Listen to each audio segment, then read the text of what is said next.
హోంమంత్రి లేని ఏకైక రాష్ట్రంగా రికార్డు సృష్టించిన తెలంగాణలో జరిగిన క్రూరమైన సంఘటన.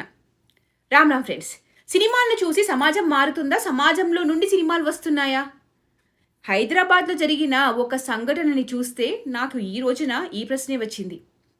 కొన్ని నెలల క్రితం ఒకడు అఫ్తాబ్ 27 ఏళ్ల గర్ల్ ఫ్రెండ్ని అత్యంత దారుణంగా ముక్కలు చేసి ఫ్రిడ్జ్లో పెట్టి రోజు కొన్ని ముక్కలుగా అడవిలో పారేశాను అని చెప్పడము, అరెస్ట్ కావడము, ప్రస్తుతమైన జైల్లో ఉన్నాడు. బతికే ఉన్నాడు, జైల్లోనే ఉన్నాడు, అందరికీ తెలిసిందే. అలాంటిదే ఈ రోజున హైదరాబాద్లో జరిగింది. ఇది నా జీవితంలో చూసిన అత్యంత భయానకమైన నేరం అని అంటున్నాడు ఒక పోలీస్ అధికారి. అయితే ఈ స్టోరీలో పెద్ద ట్విస్ట్ ఉంది. అది తెలుసుకునే ముందు అసలు ఏం జరిగిందో తెలుసుకుందాం. 45 సంవత్సరాల గురుమూర్తి ప్రకాశం జిల్లా వాసి. హైదరాబాద్లోని జిల్లెలగూడలో తన భార్య వెంకట మాధవిలత ఇంకా వాళ్ళిద్దరు పిల్లలతో నివసిస్తున్నారు. ఈయన ఇంతకుముందు ఆర్మీలో పనిచేసేవాడు. ప్రస్తుతం అయితే డిఆర్డిఓలో అవుట్సోర్సింగ్ సెక్యూరిటీ గార్డుగా పనిచేస్తున్నాడు. గురుమూర్తికి తన భార్య నమ్మక ద్రోహం చేస్తుందనే ఒక అనుమానం ఎప్పటి నుండో ఉందని, పిల్లల్ని సంక్రాంతి పండుగ అని ఊరికి పంపించి వెనకే మేము వస్తాము అని చెప్పి సంక్రాంతికి వస్తున్నాం సినిమాకి వెళ్ళి, అంటే భార్యని సినిమాకి కూడా తీసుకెళ్లాడు.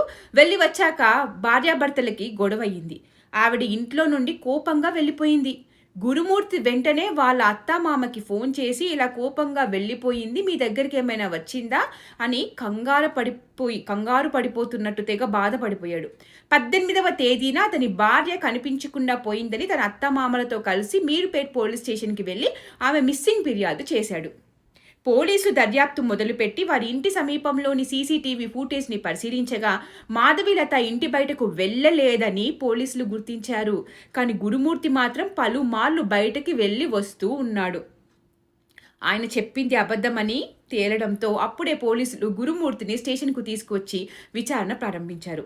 అయితే గొడవలో తన భార్యకి గోడకి వేసి కొడితే స్పృహ తప్పిపోయిందని, దెబ్బ తగిలిందని అనుకున్నాడని, చూస్తే ప్రాణమే పోయిందని వెంటనే ఏం చేయాలా అని ఆలోచించి యూట్యూబ్లో కొన్ని వీడియోలు చూసి, దృశ్యం సినిమా చూసి ఆ బాడీని కనపడకుండా చేయడానికి ముక్కలుగా చేసి వాటర్ హీటర్ పెట్టి బకెట్లో వాటర్ హీట్ చేసుకుంటాం కదా, ఇంకా కుక్కర్లో ముక్కలను ఉడికించి ఆరినాక బొక్కల పొడి మెత్తగా ముద్దగా చేసేందుకు మోటారు పెస్టలు వాడి అన్నిటినీ చెరువులో పాడేసుకుంటూ వచ్చాడు. ఇంటి పక్కన వాళ్ళు ఏంటి వాసన వస్తుంది అని అడిగితే కుక్క చనిపోయింది, దాని వాసన అని చెప్పుకొచ్చాడు. అయితే ఇదంతా కుక్క మీద ముందుగా ప్రయోగం చేసినాక మనిషి మీద చేశాడు అని కూడా కథనాలు వినిపిస్తున్నాయి.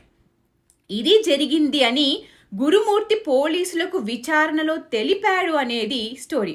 అయితే ఇప్పటి వరకు భార్యకి సంబంధించిన అవయవాలు కానీ, ఘటనకి సంబంధించిన ఆధారాలు కానీ ఏవీ దొరకలేదు. తాను చెప్పిన చెరువు దగ్గర ఏదీ దొరకలేదు పోలీసులకి. ఇక్కడ ట్విస్ట్ ఏంటి అంటే గురుమూర్తి చెప్పింది ఎంతవరకు నిజంగా మనిషి తాను 13 ఏళ్ళు కాపురం చేసి కలిసి ఉంటున్న ఒక భార్య కాదు, ఒక తోటి మనిషితో ఇలా చేయగలడా? కథలు అల్లుతున్నాడా? నిజంగా ఇది చేశాడా? 2 పిల్లలున్నారు, వాళ్ళ పరిస్థితి ఏంటి? ఎలాంటి ఆధారాలు దొరకకపోతే కోర్టులో కేసు నిలబడదు. న్యాయస్థానాలకు కావాల్సింది రుజువులు, ప్రూఫ్స్. భయపెడితే కట్టుకథ అల్లాను, నా భార్య కనపడట్లేదు అని కోర్టులో చెప్తే ఇంట్లో ఒక రక్తపు మరక కూడా దొరకలేదా? ఐవీ లైట్, యూవీ లైట్ ఉపయోగిస్తే రక్తం, ఆ మాంసంకి సంబంధించిన అన్ని మరకలు చూడవచ్చు. ఎంత క్లీన్ చేసినా కూడా ఆ లైట్లో కనపడతాయి. అవన్నీ ఫోరెన్సిక్ టీమ్ ఆల్రెడీ ప్రయత్నించే ఉంటుంది. అవన్నీ దొరకలేదు అంటే ఎంత పకడ్బందీగా ప్లాన్ చేసి ఉంటాడు? తల్లిదండ్రులకి, పిల్లలకి, తనని ఇష్టపడే మనుషులకి కనీసం చివరి చూపు మొహం చూసుకోకుండా చేసే అంత కర్కశుడిలా ఎందుకు మారాడు?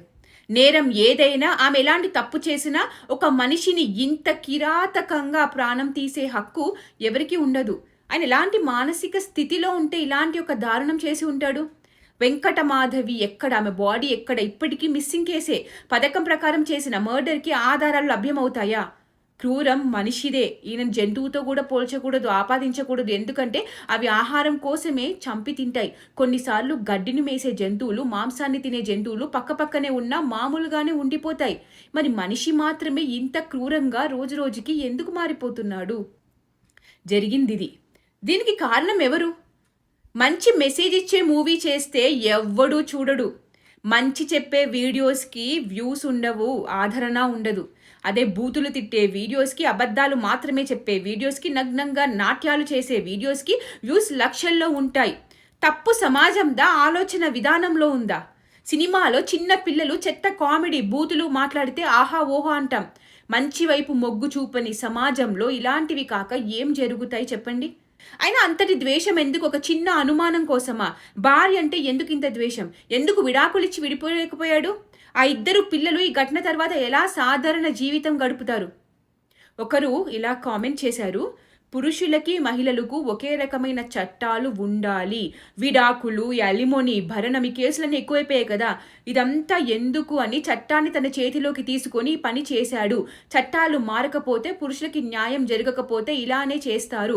ఇది జరగకుండా ఉండాలి అంటే చట్టాలు మారాలి, జరగకుండా ఉండేది అని చెప్పాడు. ఇటీవల ఎందరో పురుషులు మహిళల వేధింపులు తట్టుకోలేక ప్రాణాలు తీసుకుంటున్నారు. అవి కూడా ఎక్కువైపోయాయి. కానీ దీనికి పరిష్కారం ఏంటి? అఫ్తాబ్ లాంటి వాడు ఇంకా జైల్లోనే ఉంటూ హ్యాపీగా బతుకుతున్నాడు. సరైన శిక్షలు పడితే తప్పు చేయాలి అంటే భయం వేస్తుంది. మన చట్టాల్లో మార్పులు రావాల్సిందే తప్పకుండా. మన చుట్టూ ఏం జరుగుతుంది, సినిమాల్లో ఏం చూపిస్తున్నారు, వాటి వల్ల పిల్లల మెదళ్లలో ఎలాంటి ఎఫెక్ట్స్ ఉంటాయి అనేది గమనించాలి. పెద్దవాళ్ళే ఇలా వీడియోలు చూసి చేస్తుంటే మరి చిన్నపిల్లల పరిస్థితి ఏంటి చెప్పండి? అడ్డు అదుపు లేకుండా చేస్తే పిల్లల పరిస్థితి ఎలా ఉంటుంది? విలువలతో కూడిన విద్య, తల్లిదండ్రులు పిల్లలతో ఎలా మెలుగుతున్నారు, ఏం చెప్తున్నారు, వాళ్ళకి మంచి చెడులు చెప్తున్నారా లేదా అనేవి కూడా చాలా ప్రభావితం చేస్తాయి.